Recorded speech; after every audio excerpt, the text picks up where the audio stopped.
Good morning, y'all. We are going to talk trip planning today. I wanted to show y'all, that's my old Atlas. I've done wore it out. Look, got my pages coming out of it. See there? I done wore it out so bad. So I had to get a new one. And when I were in that book, I was a company driver. And I fought getting GPS or anything like that. Matter of fact, I never did until I went to Snyder and they had it in the truck. And I found myself getting spoiled, sadly. There's my new one. It's not the deluxe or anything, it's just the plain motor carrier. But it still has the fuel taxes and motor carrier and stuff in there. But the deluxe had so much more. There's a few videos I'm going to do on this. But right now, let's start with talking about, as an owner-operator that chooses your own freight, the first step in trip planning begins with your load choice. Everyone knows when you're looking at that load board, you're trying to decide which load pays the best, goes into the area you want to go in, has the least hassle. There's a lot of different aspects that you look at when you're looking through that load board. You're already trip planning when you're looking at that freight. And the trip plans that look the best and the most economical and make you the most money are the ones that you choose. Now, as a company driver, your trip plan begins the moment you receive that dispatch. That dispatch can either make you happy or mad. Now, I have been so mad at my dispatchers before, and they'll tell lies. They will tell you a lie in a deadgum heartbeat. Next thing you know, you're expecting a good day. Say you might be in Dallas. But your dispatcher decides to send you just up in the edge of Oklahoma, which ain't but a few hundred miles. When in reality, you want to go from like Dallas to Atlanta to make your miles.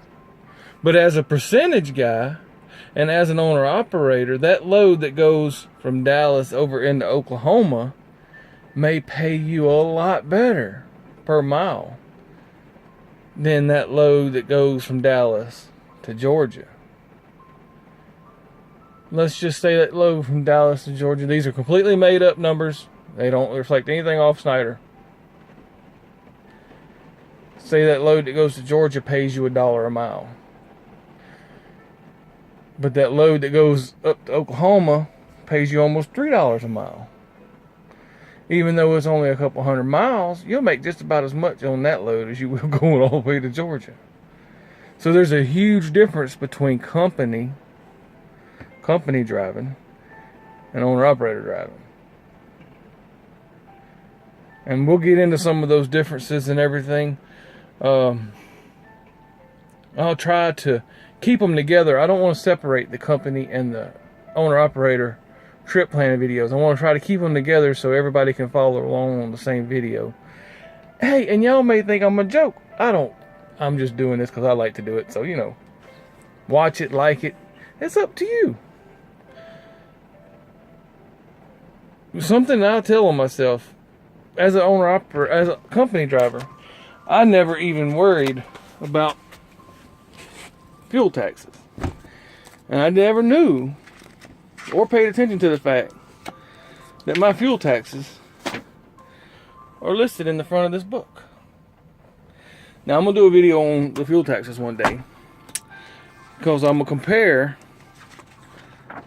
the 09 fuel taxes to these 2017 fuel taxes. Unbelievably, some states remain the same. And in some states, like California, have had a big jump. Now, also in these books, you will find, well, I know where this one is for sure, your tractor trailer inspection. Can't get the shadow off of it. Anyway, it tells you every step for your inspection procedures. See, and you can go right through here if you want to do a full inspection, or if you want to practice for the truck rodeo or whatever you want to do. It's in the book. I've always loved my book. I couldn't hardly stand to retire my book. Me and this book is winning many miles. I'm going to tell y'all about another little book. Now, this is my personal direction book. All those are different places that I have been through the years. Now, since I've started Snyder, I have not wrote down directions because they do so good on the directions that's in the Qualcomm. And I give them props for that. Another thing I want to give them props for is after this Storm Harvey has come through, they're working hard to get everything back open and get freight moving back into the Houston area. It's a major undertaking, just getting stuff back into Houston and the surrounding areas. And I really appreciate Snyder and companies like them that are working hard to get down there. Even though they're getting paid, this is a capitalist system. Like it or not, it's a capitalist system. Money makes things move. Money helps people. Money hurts people. Suck it up. That's the way it is. All right, now we can do this a couple of different ways. We can do it within state, or we can do a cross-country version. I'll probably do both, but right now I'm going to talk to y'all about restrictions and way stations and such that you have to look at before you get on the road. Right here it says road conditions. You can call these numbers in these states and find out what the road conditions are like on your travels. But you can also use Google Maps and Trucker's Path. I like Google Maps myself because that's just what I've been using. It gives you up to the minute traffic. If it's red, don't go. I got into a situation yesterday coming into Memphis. It was raining. I'm fighting Tropical Storm Harvey and all that, but I stopped at the rest area just south of Memphis and I checked Google Maps, right? Well, everything was fine. Everything was fine. I got on 40. I had a choice. I could have went up 55 and around the long way, or I could have went over on 40 and headed east. I chose wrong because I got up on 40, and by the time I got there, even after I checked the traffic, there had been a bad accident and they had us stop. It took us like 2 hours to get through it. They diverted us off the interstate, made us go up to another road and go over. It was horrible. I usually avoid those kind of things, but nobody's perfect. Remember that. Nobody's perfect. Area codes. You ever want to look up area code? There it is. Somebody called you from a strange number? There's an area code.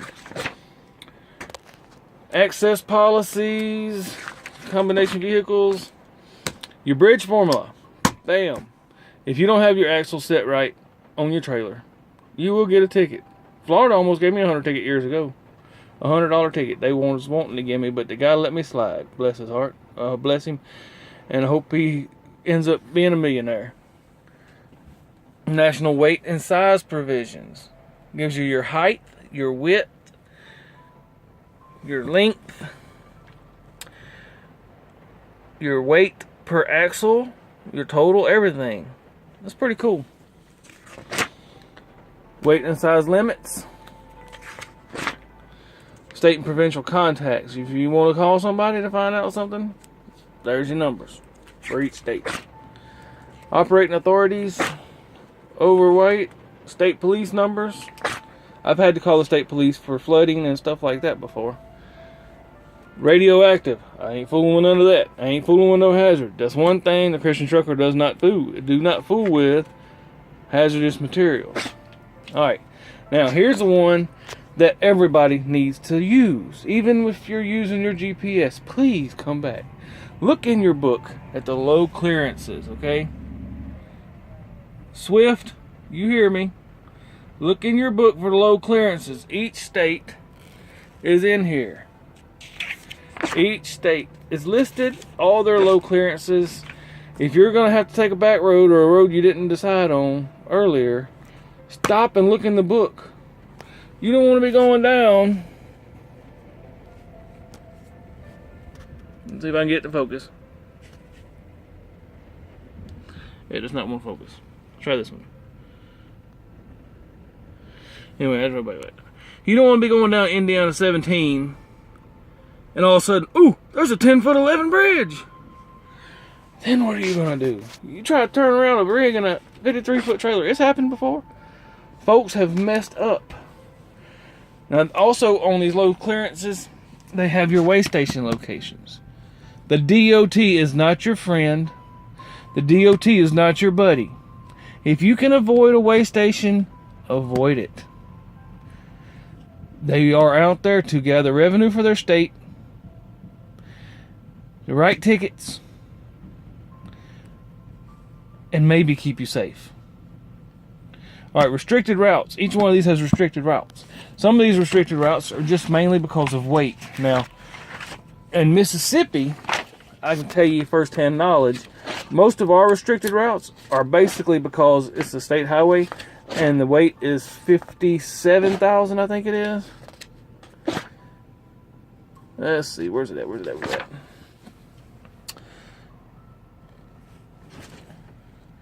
57. Oh, come on. This cheap book just don't tell you everything you need to know. Yeah, 57,650. Most of the restricted routes in our state is because they're state routes and they're low weight. So you can still get on them as long as you don't have US 11 in Hattiesburg and Laurel where there is a 13-foot 1 and a 13-foot 4 bridge. Other than that, a lot of Mississippi roads are fine as long as you're lightweight. Or unless it's marked otherwise. Alright, so check your book before you get out there. Low clearances. Look, Texas. Look at all these. Okay? So see, they're not all under 13.6. Majority of them are just listing 14-footers, 13-foot 6s. Okay? You would think you wouldn't want to go to Texas by looking at that. But that's not the case. Study your book. Study your book. Canada. I do not go to Canada. Will not go to Canada. Nope. Cannot make me. I have no business in Canada. I will not go to Mexico. I stay in the United States of America. I'm not even going to Hawaii or Alaska. That's just the way it is. Alright, there's your map index. Your map index will tell you what all the little symbols mean. Okay? A lot of folks don't do maps. I've always done maps. My dad told me a story the other day about how I was like 10 or 12 and we were coming into Nashville and they were looking for some tourist stuff, you know. We were on vacation and I was giving them the directions in and out of Nashville because I was already into maps. I liked doing the trips and stuff. Now, I have been caught in places where I thought the road should go one way and it actually went the other way. That's one good thing about this Qualcomm and the navigation directions. It tells you if the exit ramp is on the right or the left. Sometimes that has put me in a bind. If you just don't know, because them clover leaves, they sneak up on you. They sneak up on you. I have a trip that I'm going to trip plan on the next video. I just wanted to do an introduction to the map. And in future episodes, I will talk about some of the trips and some of the places I've been.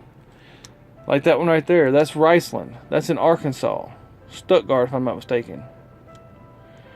So, that one right there was 360 miles from where I picked up my empty and went up there to pick up a load of rice bran.